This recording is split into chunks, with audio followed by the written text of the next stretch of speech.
Find your practice and practice it. Find your teaching and follow it, and find your community and enter it. The practice is any act entered into with your whole heart that takes you to the deeper place, is your practice. Tending the roses, the long, slow walk, the talk with a friend, the prayer, whatever that is, the solitary hour. See? If you're faithful to your practice will be faithful to you, Roshi says. Then ask for the grace to live in such a way eventually all life becomes practice. Next, your teaching is the teaching that bears witness to this.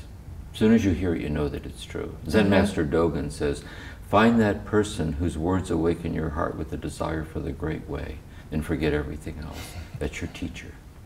And then they offer trustworthy guidance in finding your way into ever more habitual awareness of that so you can share it with others. And then find your community and enter it is to find just one other person in whose presence you're not alone in this. And then to know eventually the whole world becomes your community. And eventually life itself is your teacher. And eventually everything is practice. And that the trajectory of that learning curve is a learning curve of wisdom.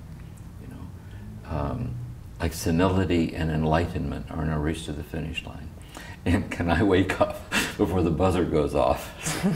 Senility and enlightenment are in a race to the finish line. But I'm a work in progress. Who's going to get there first? And I'm met in the preciousness of my unfinished business. See, that somehow the sincerity of my unresolved matters as being themselves somehow holy. If I just accept them and acknowledge them. So freeing. It's very freeing, because the ego is always, am I there yet? Am I there yet? Right, we want to reach the destination. That's right. That's why I say we catch ourselves in the act of perpetuating violence on the part of us that needs to be loved the most. The very part that deep down really wants to be this way and doesn't know how to. Or it knows how to, but it keeps slipping. And then it either abandons itself, I give up, which is abandonment, or it attacks it with shaming messages. So how to neither shame nor abandon, but to have constancy, and compassionate tenderness toward ourselves, and then share that with others. And that is life, maybe. But this has to do with anything. I think it's this like living alone with all your heart, this like being old with all your heart, this is like having a terminal illness with all your heart. It's like being a poet with all your heart. It's like any time we live with all our heart, it's this place where we come to a place beyond, for which there are no words. And we're to surrender to it, and it gives itself to us. And we live in fidelity to it, and we're transformed by it. And then what we're suggesting here then, it's possible to carry those energies into the workplace. Because what work is all about really is people.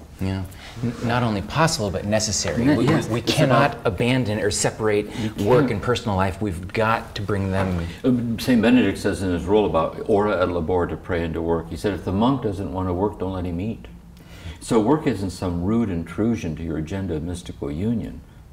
In your work, you're engaging with the earth, engaging with you, and that's the incarnational holiness of life. And so in the workplace, it's where we can help transform each other through the authenticity of our commitment to the task. It's trying to offer something to help the world. And we offer it in a way that we can help each other by the way we're present to each other. Because at the end of a long career, when it's all over and you walk out for the last time, and you look back on it, what are you going to look back on with gratitude? And what lingers is something that you're just immensely grateful for. And likewise, if you walk away with regret, what's the regret? How can I not end this work process with regret? How can I end it with gratitude? And how can I learn to decide that today?